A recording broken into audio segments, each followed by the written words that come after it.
What's something you know about a family member that you wish you didn't? NSFW. It's commonly believed, but never been confirmed, that my aunt, removed, a nurse, killed her father-in-law. The man was the worst kind of alcoholic. His addiction absolutely ruined his life and profoundly affected the lives of everyone around him. In his last years, he was an angry, combative, hateful old man. He was in very poor health and required regular medical attention. He alienated anyone he met and couldn't keep a nurse on hand. His son's wife, removed, finally agreed to do the work after it became clear that he wouldn't be going to a retirement home and no one would go to the house to help care for him. 2 days after she started, he died. Removed called her husband and mother-in-law, who was no longer married to the man, and asked them to come over, but didn't say why. When they got there, he was dead. Removed refused to answer any questions, but was developing a black eye. She left and asked that as far as the authorities were concerned she was never there. Everyone supported this. No one talks about it. This took place 20 years ago. My sibling and I are pretty sure that my dad killed my mom.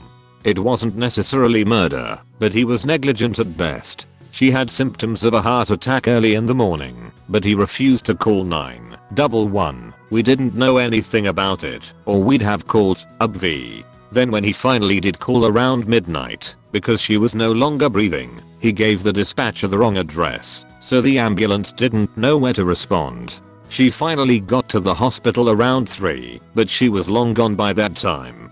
Then, just to make it really special, we found out that he'd been having an affair for years and married the woman almost as soon as our mom was buried.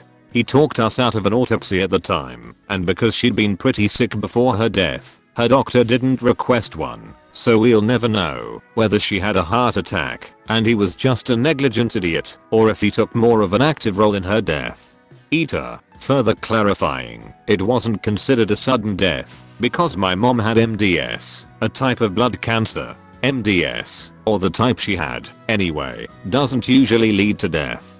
It's extremely treatable. She was having blood transfusions a couple times a month, but she was still weak and tired a lot. The doctor signed her death certificate as a cardiac arrest with MDS as a contributing factor. The delay in getting her help is the one thing I really cannot forgive or understand. From her first symptoms until her arrival at the hospital, it took my dad nearly 24 hours. This is pretty PG, but my mom had an affair with my uncle. This would explain the long conversations between him and my mom at reunions and the overflowing hugs and I love yous and I miss yous from him to my brother, sister and I.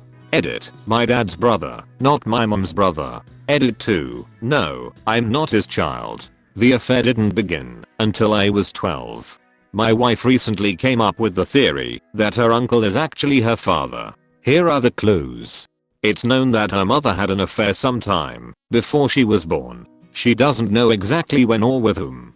Her mother and her uncle hate each other. She looks remarkably like her cousin. Her uncle's daughter looks more like her cousin than she looks like her sister. Her uncle has always been oddly fond of my wife and treats her better than he treats most people, even his kids. He's kind of an ass, but he's always very sweet to her and, by extension, me.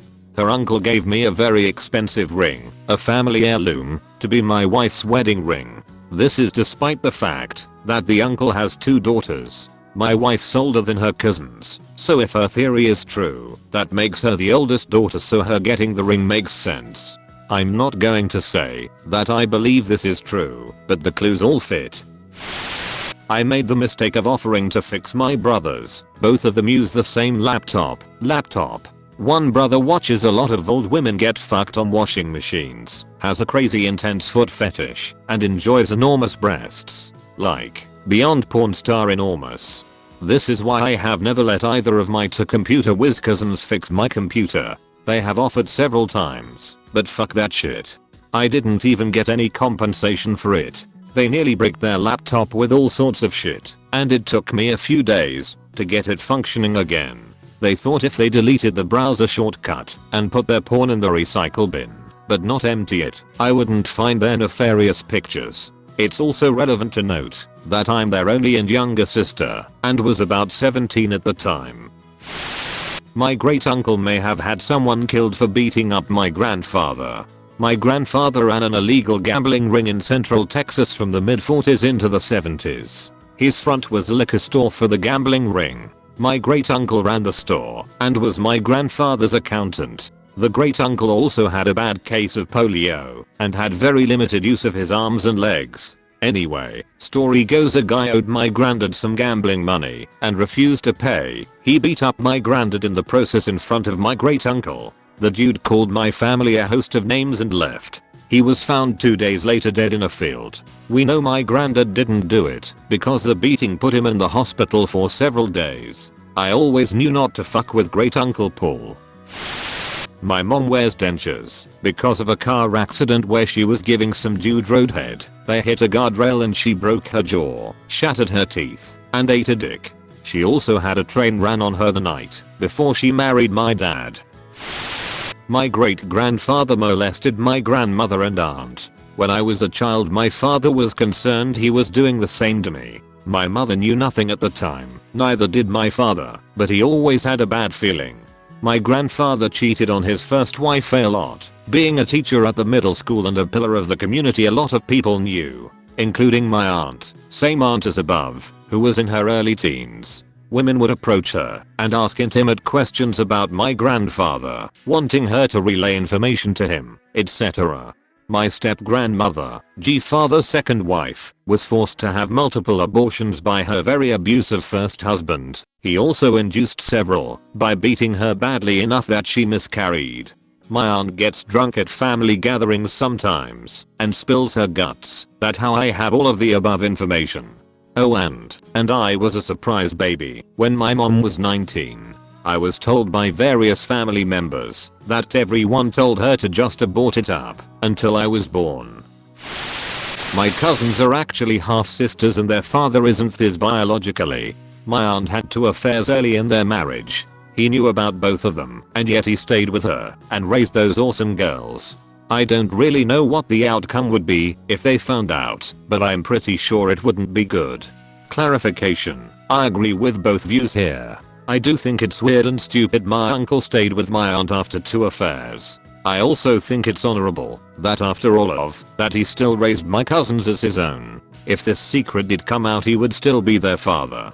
They were not separated at the time of her affairs. My aunt is nothing more than a miserable, self-centered bitch and I can't stand being around her. There are more reasons than this secret that make me feel that way about her, but that's a whole different story. The 2 other men wanted nothing to do with the girls after birth and that is why I think he stayed. Either way, my cousins got to grow up with a dad and a good one and that's all that matters. Close bracket. My dad had a failed vasectomy and about 17 years ago they figured out that it didn't work. Edit: my mom did not cheat on my dad. My father and I share far too many physical features, i.e. facial structure, gait, etc. Edit 2. Melt: my most upvoted comment went from googling penile implants to this. Not sure how I feel about that. Everything.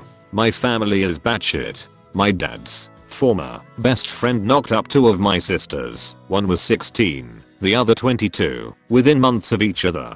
Apparently he'd been fucking both of them for over 2 years. Dad found out and beat the shit out of the 16-year-old sister and praised the 22-year-old because that makes sense. She told her school counselor and child protection services stepped in. Thus the long journey of everyone getting thrown into government custody. I was 17 at the time, so it didn't matter much to me. I aged out and got a ton of benefits that I never earned. Free college for life in the state of Texas, living assistance, Medicaid until I'm 25, just being a few. The only thing that bothered me about the entire ordeal was seeing my little brother go through it.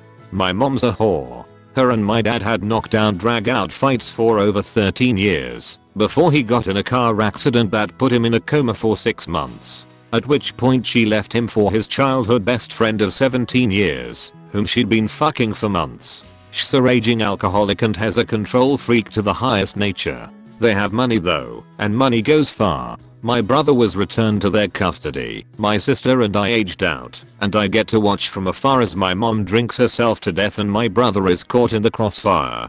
has already been thrown from a vehicle she was behind the wheel of 3 times, and despite trying to have him live with me, which he prefers, it never works out. Dad survived a coma, obviously, and suffers short-term memory loss and a stick up his ass. My grandmother forced her other son into a lifetime in prison because she paid him $20 to kill her husband. My sister, the previously 16-year-old, had her kid and cleaned up her act for a while, but eventually left it with my mom and started doing meth. Cleaned up, found a sugar daddy on Craigslist, and fucked everything up again. She's currently pregnant and living in my house sober with her daughter. I've tried to cut ties with my family so many times, but I can't. It's just not possible. My brother means the world to me, and I could never leave him to the wolves, but there's only so much you can do as a 21-year-old trying to get up on her own 2 feet. So, in answer to your question, I wish I knew nothing about my family. I'd rather live with the curiosity of who they could be than face the reality of this.